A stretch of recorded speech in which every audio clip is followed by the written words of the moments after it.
ठाकुर जी इस धराधाम पे आए हैं मनुष्य को बचने बढ़ाने के पथ दिखाने के लिए। ठाकुर जी के लिए मनुष्य ही सर्वप्रथम है। ठाकुर जी कहते हैं एक मनुष्य के लिए मैं एक साम्राज्य तक त्याग कर सकता हूँ, लेकिन एक मनुष्य चाहिए। ठाकुर जी मनुष्य प्रेमी है। ठाकुर जी प्रेमी है, मनुष्य नहीं, हर चीज से। ठाकुर जी जीव जंतु, पशु पक्षी, कीड़े मकोड़े एवं पेड़ पौधे, हर चीज से ठाकुर जी को इतना प्यार है, इतना प्यार, इतना लगाव है। मेरे ठाकुर जी को पक्षियों का भी पुकार सुनाई देता है, और जो झापे हैं, कोई जानवर है, कोई भी है, किसी का भी दुख दर्द के पुकार मेरे ठाकुर जी के कान में आते हैं, और ठाकुर जी दौड़े चले जाते हैं उनके दुख दर्द को मिटाने के लिए। तो ये है हमारे, इसीलिए मेरे ठाकुर जी का नाम है प्रेम, परम प्रेममय श्री ठाकुर। क्योंकि ठाकुर जी के जैसा प्रेम इस धराधाम पे किसी ने ना किया है, ना कोई कर पाएगा। उन्होंने अगाध प्रेम से हर मनुष्य को, कोई चोर हो, डकात हो, बदमाश हो, जो भी है, उन्हीं को वो अपने प्रेम के जाल में रख के और उनको देवो मनुष्य में परिणत कर दिया है। इसका प्रमाण आप लोगों ने बहुत बहुत जगह उनका अनंत घटनाएं जो आप लोग सभी जानते होंगे, अनंत महाराज की कहानी, फिर आप देखते होंगे जो परीक्षा लिया है किशोरी महाराज ने, एवं जितने जितने चोर बदमाश थे, चोरों के दल में घुस के चोरी करते हुए उनको सटीक रास्ते पे लाए, जो दारू पीत के नशेरा है उनको दारू पिला पिला के उनका नशा छुड़ाया, जो डकैत थे उनको अपने आश्रम में रख के उनको देवो मनुष्य में परिणत कर दिया। और उसके लिए वो वन भर के साइन करके देते हैं कि अगर इनको सही नहीं कर पे के उपस्थित ना लाभ कर पाए तो उसका सजा ठाकुर स्वयं भुगतेंगे। तो ऐसे दुनिया में कौन है जो इस पृथ्वी के हर एक चीज से वो प्रेम करते हैं, हर एक को बचाने बढ़ाने के लिए 24 घंटा तत्पर रहते हैं। एक पेड़ के अगर एक डाल भी काट दिया जाता था तो ठाकुर जी उससे भी बहुत परेशान हो जाते थे, बहुत दुख कष्ट से उतावली हो जाते थे, उसको वापस जुड़वाते थे और सबको मना करते थे कि अपने शरीर का एक अंग काट दो तो जैसा दुख होगा, कष्ट होगा, वही कष्ट पेड़ पौधे को भी होगा। उसको जोड़ते थे गोबर से, मिट्टी से, और उसको जोड़ के बांध के और खूब नाम करते थे। तो देखा जाता था ठाकुर के प्रेम में, नाम में इतनी शक्ति है कि वो डाल भी जुड़ जाता था, उसमें भी वापस नए पत्ते आ जाते थे। ऐसे थे हमारे ठाकुर जी परम प्रेममय। जो भी है, मेरे को समय बहुत कम मिला है तो मैं छोटा सा एक घटना आप लोगों के सामने प्रस्तुत करती हूँ। उससे पहले एक घटना आपको लोगों के सामने मैं रखती हूँ कि तूफान, कोई तूफान चल रहे हैं, इसका समाधान कैसे होगा। अगर हमारे अंदर कोई तूफान चल रहा है या सच में कोई तूफान आ गया है तो उस समय हम क्या करेंगे, उसका क्या समाधान है हमारे पास। तो ठाकुर जी बतलाते हैं कि हमें करना क्या है। हमें अच्छे ढंग से चलना होगा, सटीक मार्ग में चलना होगा। रास्ते अगर उतार चढ़ाव है तो सीधे रास्ते पे चलना होगा। बाद में आते जाते रास्ते पर ध्यान रखते हुए चलना होगा। और यदि आप इसी सही ढंग से चलते हैं तो कोई भी आपको रोक नहीं सकेगा। उस रास्ते में चलने से कोई भी तूफान आपको रोक नहीं सकेगा। ठाकुर जी के कहने का मतलब यही है। उसके लिए ठाकुर जी ने आगे बहुत सुंदर सा एक घटना हम लोगों को सुनाया है। कहते हैं कि जो ईश्वर के लिए रोते हैं, जो उनके लिए प्रयास करते हैं, उनका दुख उन्हें आशीर्वाद देता है। अपने हृदय में ईश्वर के लिए रो और मुस्कुराते चेहरे से संसार में हंसी फैलाओ। कहते हैं अपने दुख में, उनके दुख में तुम एकदम आशीर्वाद स्वरूप अपने हृदय से ईश्वर के लिए तुम रो और मुस्कुराते हुए चेहरे से संसार में हंसी फैलाओ। तुम्हें कोई चिंता नहीं होगी। तुम्हारे हृदय का स्वभाव ईश्वर के प्रति तुम्हारा अटूट प्रेम तुम्हें सही मार्ग पर ले जाएगा।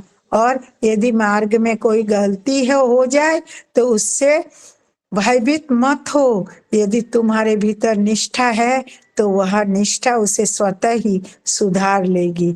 निस्संदेह आत्मा परीक्षण करना ना भूले। ठाकुर जी कितना सुंदर हम लोगों के लिए ये कहानी के रूप में ये घटना सुनाया है कि हमारे सामने अगर तूफान आते हैं तो उससे हम कैसे निजात पा सकते हैं, क्या उसका समाधान है। तो मूल बात है कि एकमात्र प्रभु के नियम विधि का पालन करके चलना, उनसे अगाध प्रेम करना, निष्ठा करना, भक्ति करना और विश्वास करना, तभी हम उस तूफान से निजात पा सकते हैं। इस कहानी से मेरे को तो इतना ही समझ में आया।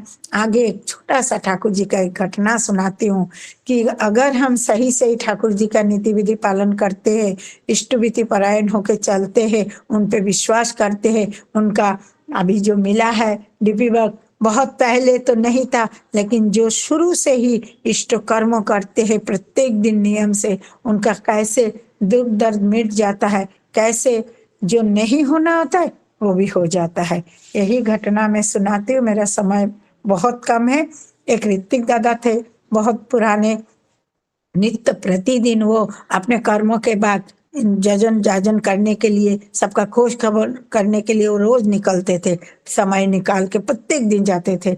एक दिन जाते जाते एक दोस्त भी साथ में गया और उनको घूमते घूमते भूख लगी तो एक किराना के दुकान से बिस्किट का पैकेट लिया और वो बिस्किट दोनों ने मिलके खा रहे थे एक साइड में खड़े होके।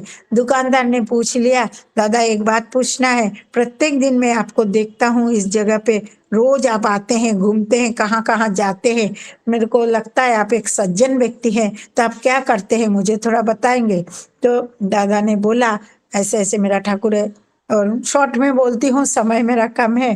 तो मैं ठाकुर का सारा वृत्तांत तो बताया, फलाना ठाकुर का शिष्य हूँ और ऐसे ऐसे काम करती हूँ, सबके खोज खबर लेते मंगल करता हूँ। तो वो दादा बोले ठाकुर कौन है क्या है, तो उन्होंने उन दादा को जाजन किया, ठाकुर का महिमा बताया, गरिमा बताया।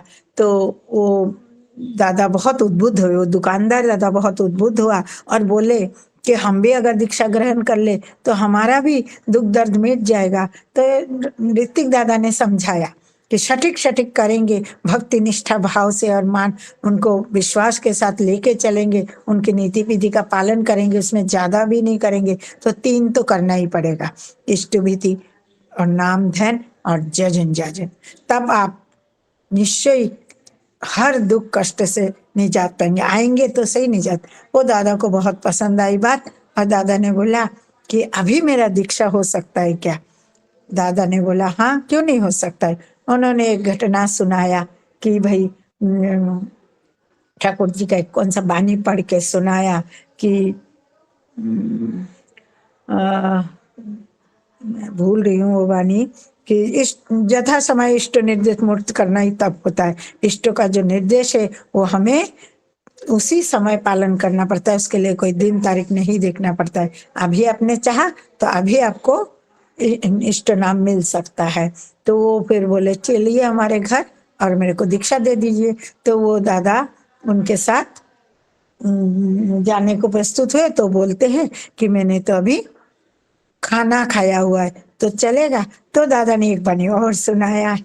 तो ऐसे करके वो दादा दीक्षा लेने को तैयार हो गए, उनको घर चले गए और पूरे परिवार को दीक्षा दिया। वो दादा के दुकानदार दादा के फैमिली को दीक्षा दे दिया और समझा दिया ये करना है। तो उनके मन में भाव तो था ही, भक्ति भाव से प्रत्येक दिन इष्टविधि करते हैं और ठाकुर जी का जो भी सत्यानुष्ठान उपासना है वो थोड़ा बहुत पाठ वाट करते हैं। और उसी मोहल्ले के एक गुरु भाई को दादा समझा के आए कि मैं प्रत्येक दिन नहीं आ सकता, कभी कभी आऊंगा, आप इनको प्रत्येक दिन गाइड करना जिससे कि इष्टविधि करना ना भूले और ठाकुर को लेके चले, इस तरह से इनको प्रेरणा देते रहना। बोल के दादा चले आए और बीच बीच में उनका खोज खबर लेते थे, कभी कभी उनसे मिलते थे। अचानक ऋतिक दादा का कोई फोन खराब होने से या कोई भी घर में काम ऐसा आ गया कि उनसे मिलने नहीं जा पाते थे, और इधर वो दुकानदार दादा का भी परिस्थिति कुछ ऐसा हो गया कि वो ऋतिक दादा को फोन करके बुला भी नहीं पाते हैं और घर वाले भी परेशान होके इष्ट भी छोड़ दिया और खुद भी कुछ समय में छोड़ दिया। कारण क्या है कि उनके घर में उनका बेटा था, उसको कैंसर पीड़ित हो गया वो। तो कैंसर से जूझ रहा था वो बच्चा, हर जगह दिखाते रहे 3 साल हो गया। 3 साल में ऋतिक दादा से कोई बात नहीं हुई, और जब डॉक्टर ने बेटे को जवाब दे दिया घर ले जाओ, ये अब नहीं बच सकता, इसका लास्ट स्टेज हो गया। तब घर आके वो किससे ढूंढ ढांड के ऋतिक दादा का फोन नंबर लिया और ऋतिक दादा को फोन करके बोला, तो दादा तुरंत आए, उनसे मिले, खूब काकुति विनती किया। ऋतिक दादा उनको देवघर ले जाके आचार्य देव का आशीर्वाद लाके आचार्य देव ने जिस हॉस्पिटल में भर्ती कराने को बोला वहां लेके गए।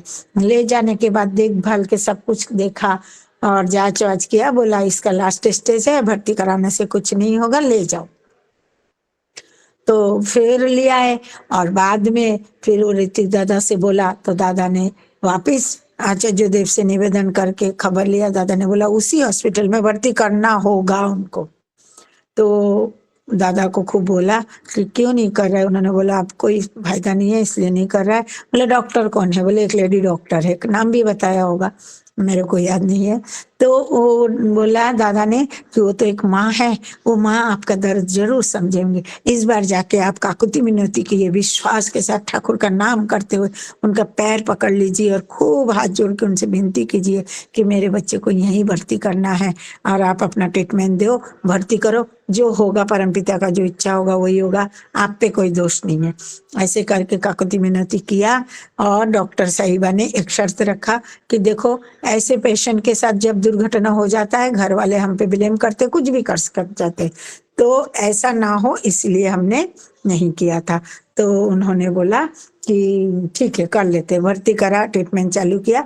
ये दादा नाम ध्यान करते हुए इष्ट कर्म करते हुए, ऋतिक दादा ने बोला तुमसे बने इष्ट कर्म करो। वो डेली घूमते फिरते जाजन करते हैं, दीक्षा दिलाते हैं और उस बेटे का ध्यान भी रखते हैं, माँ भी ध्यान। ऐसे करते करते कुछ ही दिनों में उस बच्चे का सुधार होने लगा और वो दादा के कहने पे प्रत्येक दिन जाजन करने निकलते हैं और दीक्षा का जुगाड़ करते हैं, दीक्षा दिलाते हैं। नहीं भी होता है तो प्रत्येक दिन जाना नहीं। ऐसे करके इष्ट कर्म करते हुए वो बच्चा 2.5 महीने में काफी ठीक हो गया। उसके बाद उसको छुट्टी दे के घर भेजा, 2 महीना का दवाई लिख दिया, 2 महीने बाद आना। 2 महीना घर में दवाई दिया, वही अपना कर्मो भी किया, इष्ट कर्मो भी करते रहे कंटिन्यू। वो डीपी वर्क करते ही रहे, सबको जाजन करते, दीक्षा दिलाते, जो छोड़ दिया उनको इष्ट विधि कराते।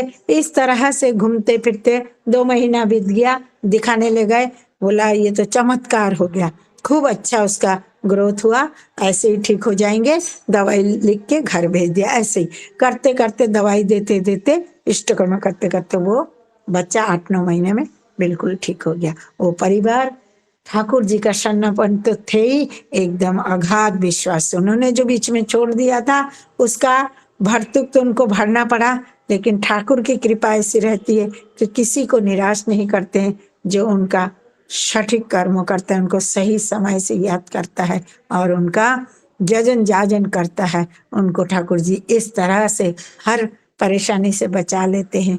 यही है हम लोगों का मूल आधार कि हम लोग किसी भी परिस्थिति में रहे उनको ना भूले, हम परम पिता को लेके चले, उनके आदेश निर्देश का पालन करें, उनके नियम विधि का पालन करें और हमेशा हम जजन जाजन इष्ट विधि परायण होके चले, उसी में हमारा मंगल है। ठाकुर जी कहते हैं दूसरे का मंगल करना ही हम अपने मंगल की प्रस्तुति है, इसीलिए हम लोग डीपी वर्क करना ना भूले।